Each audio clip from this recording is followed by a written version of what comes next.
6 exercises used by Shaolin monks to create phenomenal strength and endurance. Shaolin monks are not just characters from action movies. They are historical figures who, through decades of rigorous training, transformed their bodies into true human fortresses. While today we associate strength building with high-tech gyms, sophisticated equipment, and advanced supplementation, these monastic warriors achieved extraordinary feats using only their body weight and unwavering discipline. They could remain motionless for hours in challenging postures, absorb blows that would knock down modern fighters, and maintain absolute mental clarity during the most extreme tests. The most impressive part: they achieved this phenomenal strength without machines, without supplements, and without shortcuts. That's why today you will see 6 powerful exercises that Shaolin monks used to develop their legendary strength and endurance. Exercise number 6, horse stance. The horse stance is possibly the most emblematic exercise of Shaolin training. Imagine an ancient warrior, preparing for an imminent battle, firmly planting his legs on the ground as if riding an invisible horse. This was not just a combat position, it was a method of deep strengthening that transformed the entire body. The horse stance intensely works the quadriceps, glutes, and adductors, creating a robust base for any movement. But the true power of this exercise lies in how it strengthens the core, that set of muscles that surround your spine and support your entire body. Shaolin monks could maintain this position for hours, developing not only physical strength, but also extraordinary mental endurance. To execute correctly, position your feet shoulder-width apart or slightly wider, with your toes slightly turned outward. Bend your knees as if you were sitting in an invisible chair, keeping your torso upright and your back straight. Lower until your thighs are parallel to the ground, or as low as you can maintain correct form. Your hands can be extended in front or in a guard position. The secret is in constant activation. Imagine you're trying to push the ground away with your feet, creating tension in your legs without actually moving. A common mistake is letting your knees go beyond the line of your toes, which puts excessive pressure on the joint. Another frequent misconception is allowing your lower back to arch or your heels to lift off the ground. Keep your gaze fixed forward and breathe deeply throughout the exercise. For beginners, I recommend 3 sets of 30 seconds, gradually increasing the time as your endurance improves. In ancient temples, masters often tested their disciples by having them hold a bowl of water in their extended hands while maintaining the horse stance. If the water spilled, it indicated that the student was tensing their shoulders too much and losing the quality of the posture. This lesson teaches us that even in the most challenging exercises, we should seek a combination of firmness and relaxation, strength and softness, discipline and naturalness. Exercise 5, fingertip push-ups. While traditional push-ups are already challenging for many, the monks elevated this movement to another level, supporting their body weight only on their fingertips. This exercise perfectly exemplifies the Shaolin philosophy of transforming weaknesses into strengths. In ancient scriptures, it is told that a monk named Bodhidharma, founder of Zen and Shaolin Kung Fu, spent 9 years meditating facing a wall. To keep himself awake, he began doing push-ups using only his fingers, developing extraordinary strength in his hands that would later be fundamental for combat techniques. This exercise intensely works the chest muscles, triceps, and shoulders, just like conventional push-ups. However, the difference lies in the incredible overload it places on the muscles and tendons of the fingers, wrists, and forearms. This specific strength in the extremities was crucial for the monks' attack and defense techniques, allowing precise and devastating strikes, as well as the ability to grab and control opponents with supernatural ease. Additionally, the exercise develops the core and shoulder stabilizers, creating a trunk shielded against injuries. To execute correctly, start in a high plank position, with arms extended and hands under the shoulders. Now comes the challenge. Lift your palms off the ground, keeping only your fingertips in contact with the floor. Distribute your weight evenly among all fingers. Keep your body in a straight line from heels to head. Engage your core and lower your body by bending your elbows. For beginners, it's advisable to start with knee-supported push-ups, gradually progressing to the full version. A common mistake is trying to use only the index and middle fingers. All fingers should participate to distribute the load properly and avoid injuries. Another frequent misconception is allowing the elbows to flare out to the sides, which reduces the work of the triceps and puts unnecessary tension on the shoulders. For modern beginners, I recommend starting with 3 sets of 5 repetitions, with emphasis on the quality of movement and preserving correct form. If necessary, do push-ups against a wall or with your knees supported. Progression is more important than quantity. A few minutes daily dedicated to this exercise can, over time, completely transform the strength of your hands and arms. An ancient Shaolin legend tells that the most advanced monks were able to perform these push-ups using only 2 fingers of each hand, and true masters could execute them with just 1 finger. Although this may seem impossible to us today, it demonstrates the extraordinary potential of the human body when trained with persistence and method over many years. Before we continue to number 4, please don't forget to subscribe to the channel. Exercise 4, Crow Pose. This exercise, which today is popularly known in yoga as Bakasana, was for the monks more than a simple position. It represented the union between physical strength and mental balance. In the ancient stories of the Shaolin Temple, it is said that the monks observed crows landing softly on the thinnest branches, drawing inspiration from the grace and precision of these birds to develop their own stability in combat. This exercise intensely works the arm muscles, especially the triceps, which need to support much of the body weight. The shoulders and chest muscles are also strongly activated to maintain stability. But the true secret of the crow pose lies in the deep work it performs on the core. Abdominals, obliques, and spinal erectors work in perfect synchrony to keep the body balanced. Additionally, the hip flexors and back muscles come into action to keep the legs elevated. It's a complete exercise that develops strength and proprioception simultaneously. To execute correctly, start squatting with your feet together and hands firmly planted on the ground in front of you, with fingers well spread to create a stable base. Your knees should be supported against the outside of your arms, close to your armpits. Lean forward, gradually transferring your weight to your hands while lifting your feet off the ground, one at a time.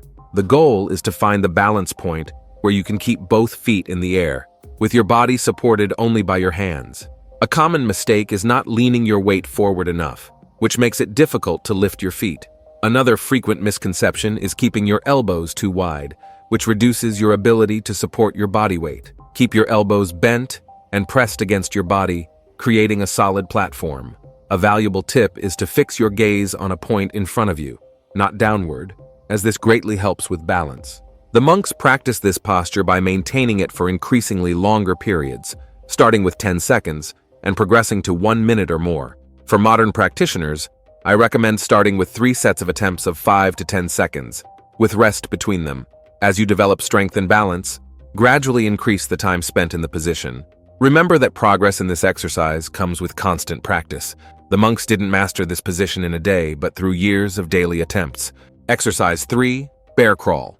The bear crawl was a fundamental exercise in the training of Shaolin monks, inspired by the movements of animals in the forest surrounding the temple. While today this exercise is popular in modern functional training, the monks practiced it for centuries, believing that by imitating the movements of bears, creatures known for their brute strength and endurance, they would absorb these same qualities.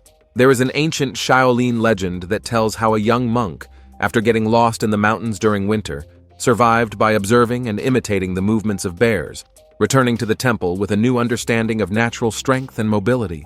This exercise is truly complete, engaging practically all major muscle groups in the body. The shoulders, arms, and chest support part of the body weight, while the core works continuously to keep the spine stable during movement. The legs, especially the quadriceps, hamstrings, and glutes, propel the body forward. The differential of the bear crawl lies in the way it develops strength and coordination simultaneously, forcing opposite brain hemispheres to work together as contralateral arms and legs move in sync. Furthermore, because it's an exercise that involves displacement, it develops cardiovascular and muscular endurance at the same time. To execute correctly, position yourself on all fours, with hands directly under the shoulders and knees under the hips. Raise your knees a few centimeters off the ground, keeping your back flat like a table. This is your starting position. From there, move forward simultaneously with your right hand and left foot, followed by your left hand and right foot, always keeping your trunk parallel to the ground. Keep your head aligned with your spine, looking a few meters ahead, not directly down. A common mistake is letting your hips rise too much or sink below the line of your spine, which compromises core work and can overload your lower back. Another frequent misconception is taking steps that are too long, which destabilizes the movement.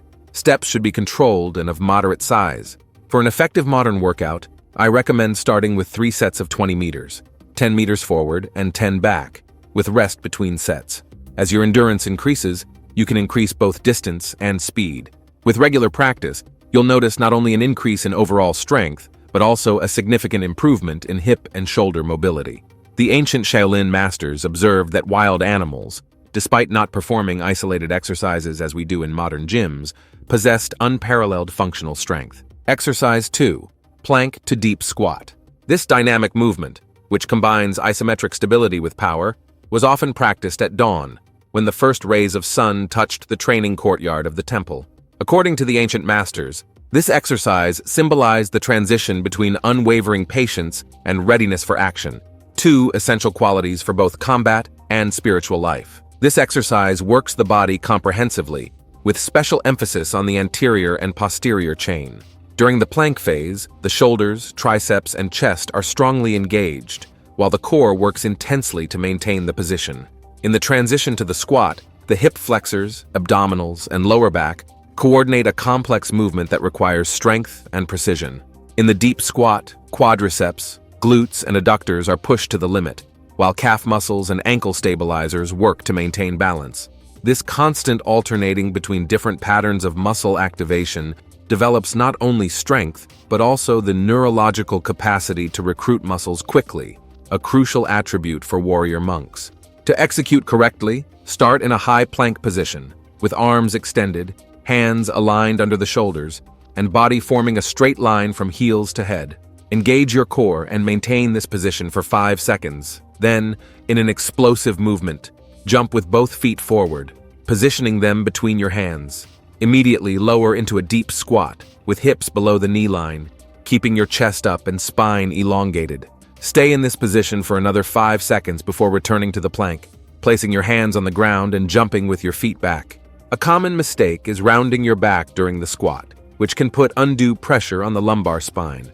Another frequent misconception is not deepening the squat enough. Shaolin monks reached a position known as the pistol squat, with hips almost touching the heels. For an effective workout, start with 3 sets of 8 complete repetitions, which means performing plank squat plank, and rest 60 seconds between sets. As your strength and coordination improve, gradually increase to 4 or 5 sets of 12 repetitions. This exercise, developed by the Shaolin centuries ago, anticipated what we now know as high-intensity training, proving that ancient wisdom often contains the principles we rediscover as modern innovations.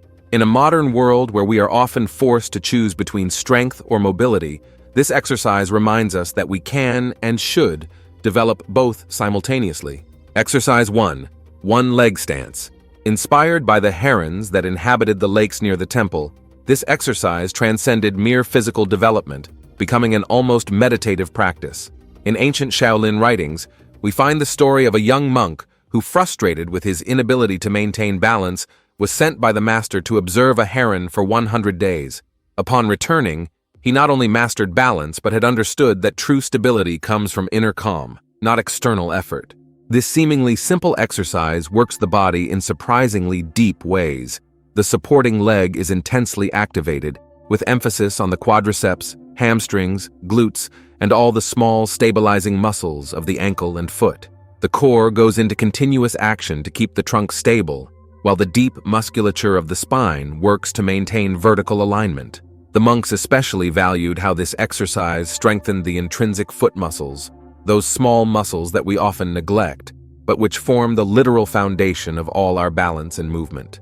Additionally, the posture intensely works the proprioceptive system, the body's ability to perceive its position in space, creating neurological connections that improve balance in all activities. To execute correctly, begin standing with feet parallel and hip width apart. Distribute your weight equally between both feet and maintain an upright posture, with your gaze fixed on a point in front of you. Slowly, transfer your weight to one leg while raising the other off the ground, bending the knee and bringing it toward your chest. For initial stability, you can keep your arms extended laterally, As your balance improves, experiment with different positions for the raised leg, extended forward, to the side or backward, and different positions for the arms, such as together in front of the chest in prayer position. A common mistake is fixing your gaze on the ground, which compromises balance. Keep your gaze horizontal. Another frequent misconception is hyperextending the knee of the supporting leg, which reduces muscle activation and can be harmful to the joint. The monks practiced this posture for impressive periods, often remaining motionless for more than an hour on each leg. But since you are not a monk, for an effective modern workout, start by maintaining the position for 30 seconds on each leg, performing 3 sets. Progressively increase to 3 sets of 2 to 3 minutes per leg. To add challenge, try closing your eyes, which enormously intensifies proprioceptive work. Shaolin masters often practice this exercise on unstable surfaces, such as tree trunks or wooden posts, raising the difficulty level to extreme heights. One of the most beautiful lessons from Shaolin training is that apparent external immobility can hide intense internal activity. While the monk remains perfectly static in the one-leg posture, internally there is a constant adjustment of muscle tension, a subtle dance of micro-corrections that maintains balance. This teaches us that sometimes what seems like absence of action to external observers may actually be intense inner work.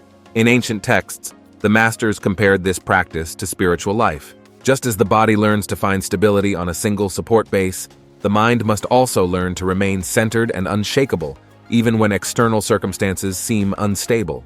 If you like this, and also want to discover a powerful exercise used by Asians to heal damage considered practically irreversible by medicine, caused by years of neglect of one's own body, we have a video appearing right now on the screen explaining this powerful movement. Don't miss it. Thank you for watching this far, and may God bless you, my friend.